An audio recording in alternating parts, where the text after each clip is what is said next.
Remets ton sort à l'Éternel et il te soutiendra. Il ne laissera jamais chanceler le juste. Psaume chapitre 55, verset 23. Bonjour bien-aimés, c'est l'heure de la prière et de la repentance en ce mercredi 30 juin 2025, mi-journée. Prions ensemble.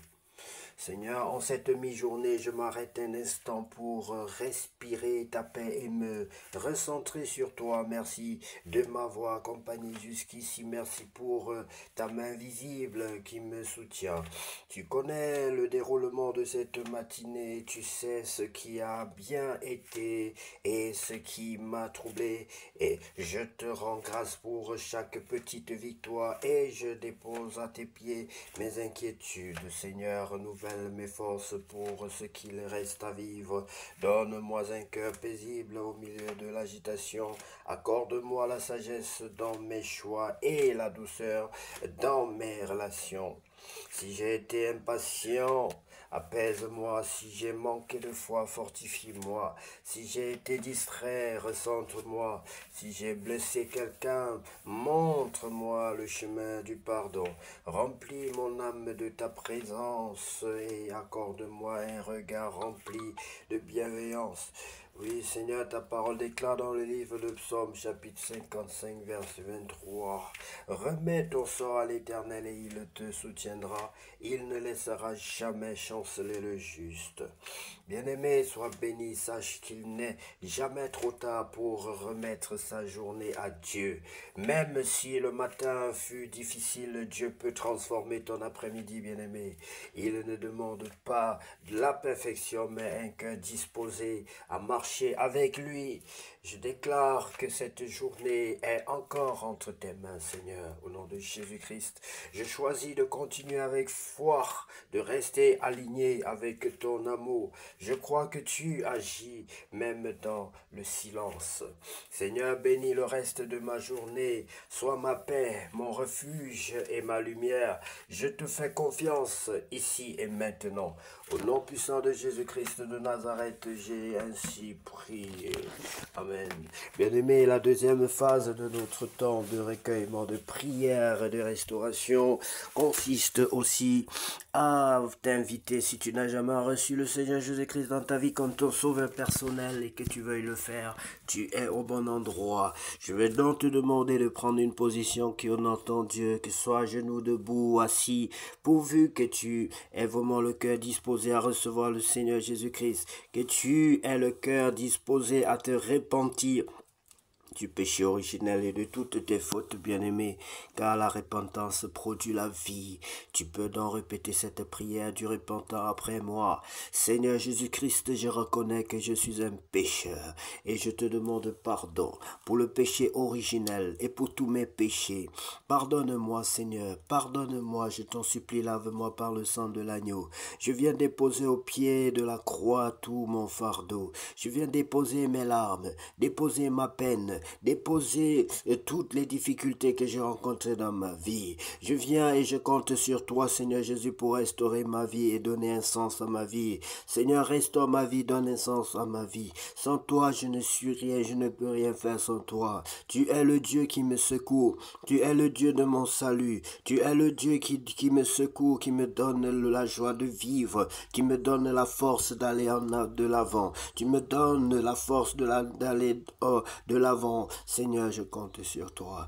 Baptise-moi et remplis-moi de ton Esprit Saint. Oui, je te reçois dans mon cœur comme mon sauveur personnel et mon Seigneur. Je te reçois dans mon cœur, dans ma vie, comme mon sauveur personnel et mon Seigneur. Baptise-moi et remplis-moi de ton Esprit Saint, Seigneur. Puisse ton Esprit Saint être ma lumière, mon dirige, ma boussole, au nom de Jésus-Christ.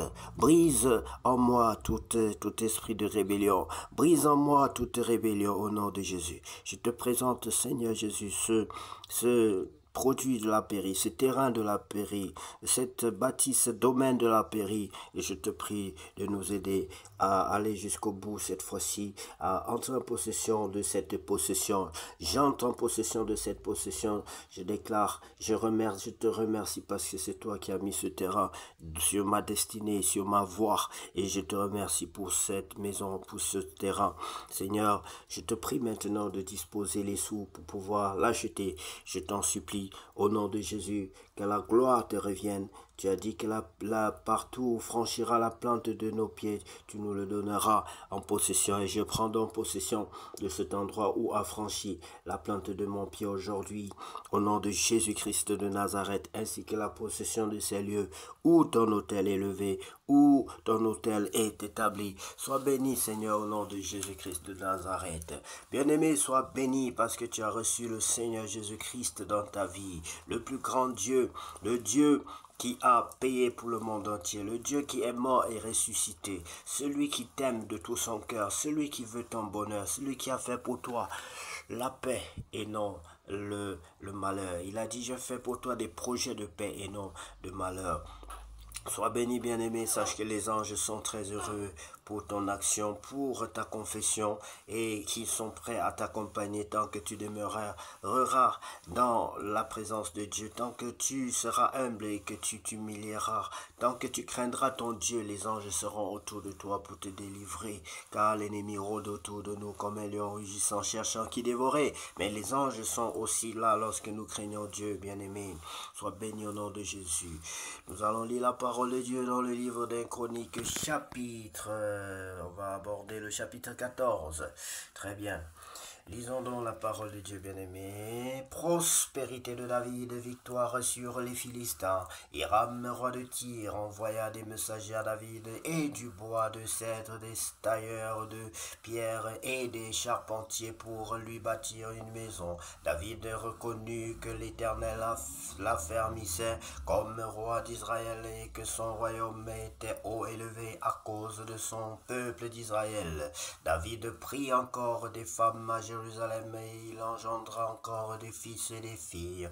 Voici les noms de ceux qui lui naquirent à Jérusalem: Shammua, Shobab, Nathan, Salomon, Jibar, Elshua, Elphelet, Noga, Nephej, Japhia, Elishama, Béliada et Eliphelet. Les Philistins apprirent que David avait été oint pour roi sur tout Israël et ils montèrent tous à sa recherche. David, qui en fut informé, sortit au-devant d'eux. Les Philistins arrivèrent et se répandirent dans la vallée des Réphaïm. David consulta Dieu en disant: monterai-je contre les Philistins et les livreras-tu entre mes mains? Et l'Éternel lui dit: monte, et je les livrerai entre tes mains. Ils montèrent à Baal-Pératim où David les bâtit. Puis il dit: Dieu a dispersé mes ennemis par ma main comme des eaux qui s'écoulent. C'est pourquoi l'on a donné à ce lieu le nom de Baal-Pératim. Ils laissèrent là leurs dieux qui furent brûlés au feu d'après l'ordre de David.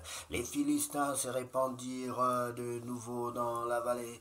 David consulta encore Dieu et Dieu lui dit: tu ne monteras pas après eux, détourne-toi d'eux et tu arriveras sur eux vis-à-vis des mûriers. Bien-aimés, consulter Dieu est primordial. Hier nous en avons parlé, aujourd'hui encore nous revenons là-dessus. C'est très très important. Dieu attend que l'on puisse le consulter en toutes choses.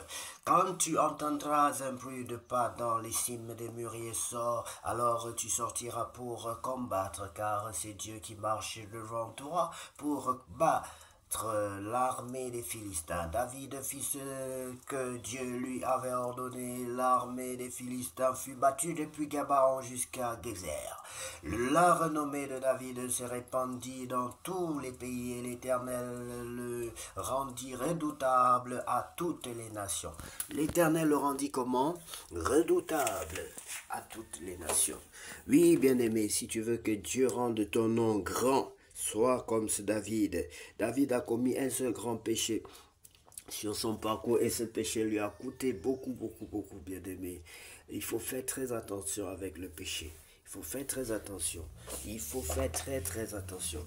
Bien-aimés, soyez bénis et que cet après-midi soit le plus beau de tous les après-midi déjà passés sur cette terre, parce qu'il est écrit pour toi que la gloire de la dernière maison sera plus grande, que tu iras de gloire en gloire, et que la gloire de cet après-midi soit encore plus élevée que la gloire d'hier, que la gloire de ce matin. C'est au nom puissant de Jésus-Christ de Nazareth que nous prions de tout notre cœur. Sois notre compagnon d'œuvre, Seigneur, sois notre protecteur. Remplis-nous de ta présence, nous t'en supplions. Au nom puissant de Jésus-Christ, nous avons ainsi prié. Amen. Et je sais ta parole dans mon cœur.